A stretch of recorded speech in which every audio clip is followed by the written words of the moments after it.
Hello! Welcome to another hobby. I'm Austin. Today's hobby, we're continuing even more Inktober, day 24. Hoping for a little bit of a shorter one today. Dibujista, Witchtober, and Cradle Inktober. Dibujista is guard, Cradle Inktober is eyes, Witchtober is fingers.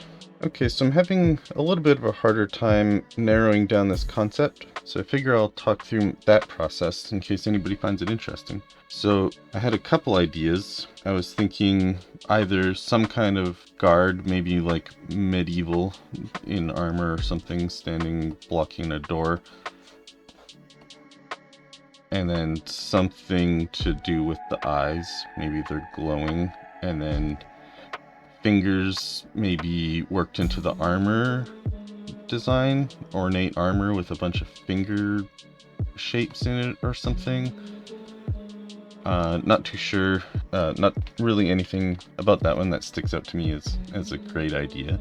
Another one I was thinking that just a bit simple but could be fun is Three Stooges.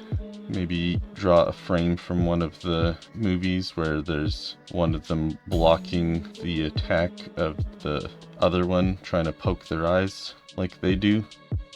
Another idea I had that was maybe a bit more Halloween horror style is some kind of humanoid body horror type creature where maybe they're mostly human, just a close-up of their face, but then they have like fingers sticking out of their face that guard their eyes, something like that. I think because today I want to do a slightly shorter one, I think I'm gonna not do the guard. Doing a full body with a lot of armor and detail in the armor would take a long time. If I did do the Three Stooges one, I'd probably want to make it really cartoony, make them like caricatures of the Three Stooges. This finger one, I feel like it would work best if it was a semi-high detail, but if it's just a close-up on the face, it probably wouldn't take too long. But I worry that figuring out the concept and how to get the fingers to work, showing the eyes, showing that they're guarding the eyes, getting them placed right so they work well from a composition perspective. So I think in the end I'm going to go with the simple, cartoony Three Stooges doing a Three Stooges routine.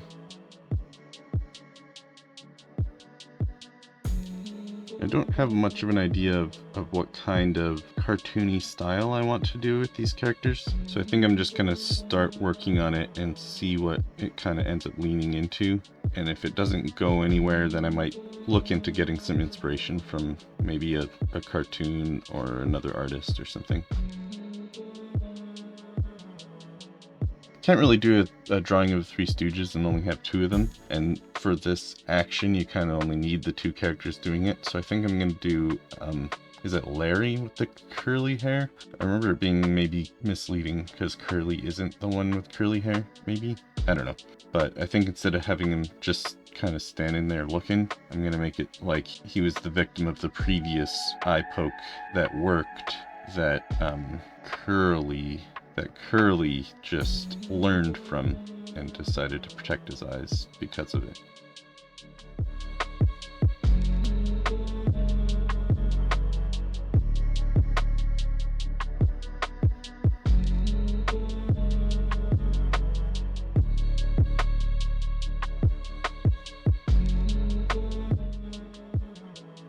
I was thinking of doing some kind of background, but as far as I'm aware of, there's not really anything super iconic as far as setting for the Three Stooges, and that'll just take extra time, so I think I'm going to kind of have them in a white void and just leave it a cartoony sketch. Alright, I think that's enough for the sketching, and I think for the inking, I'm going to do like a really thick black marker style. I think I probably put too many folds in things, especially on Larry for this cartoonish style, so I'm mostly going to ignore those as I'm going over this. Now with Mo, he's got very recognizable eye bags. I feel like I need to put in here, even with the cartoony style, avoiding a lot of detail. They're fairly recognizable and kind of a required part of his character, I think.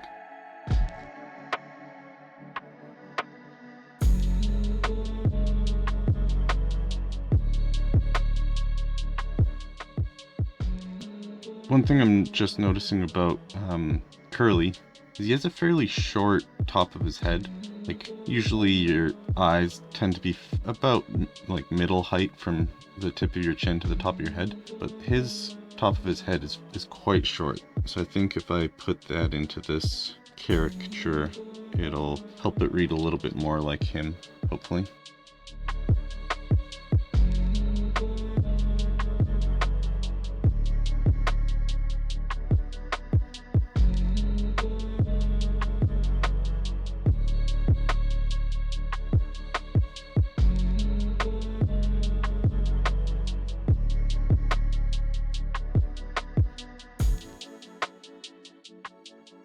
Do I want his eyebrows in here, like he's angry, or just leave it blank, have a big old forehead? I think without anything here, it looks like this could be his face and it's just blank. So I think I do want some kind of indication of where his forehead starts. The only problem is I don't want any of his eyes to be showing because he's supposed to be covering them. So I need to make this clear that it's an eyebrow, I think. Having to add more wrinkles to his forehead than I think is probably representative of his face given the simplicity of the style. But I think it's the only way to make it obvious what is going on with his forehead there.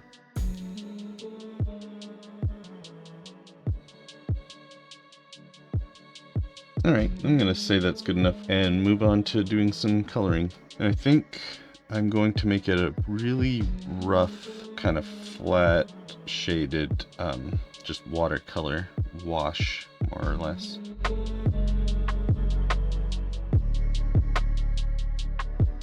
I'm not sure I like this watercolor brush. I'm going to keep what I did, but hide it for now and try something else.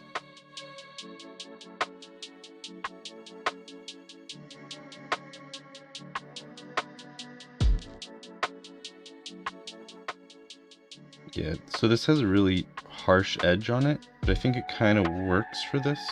It does look fairly good like actual watercolor. I'm intentionally doing this really rough and quick so I get some of that spillover onto like outside of the lines.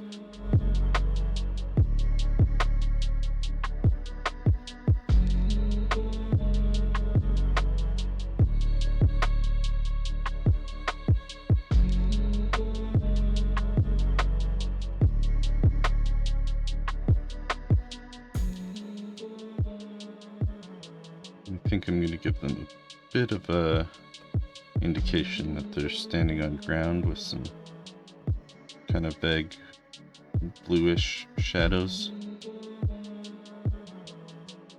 And one other thing I want to try and do to see if it will help sell the marker being real marker is making a duplicate of the line layer and converting it to a regular raster layer, so like non-vector.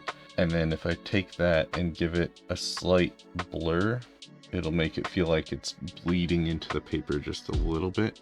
If I do a bit more of a blur than I think is probably necessary, like this is getting quite blurry, then take the original marker layer I had, turn that back on, maybe with a bit of a lower opacity, and it'll still kind of have a sharp edge, but with like a bit of a bleed around the edges. See if we can get a closer view of what I'm talking about. This is what I had before, and then if I add that blur onto it and reduce the opacity a bit, just gives it a bit of a softer edge, makes it feel slightly more, I guess, realistic. Give this one an extra wide aspect ratio just to mix things up a little bit. And I guess that's that one for today. I managed to do it fairly quick, which is what I was hoping for, and I'm pretty happy with how it turned out. I think it matches the prompt pretty well, and the style's pretty good.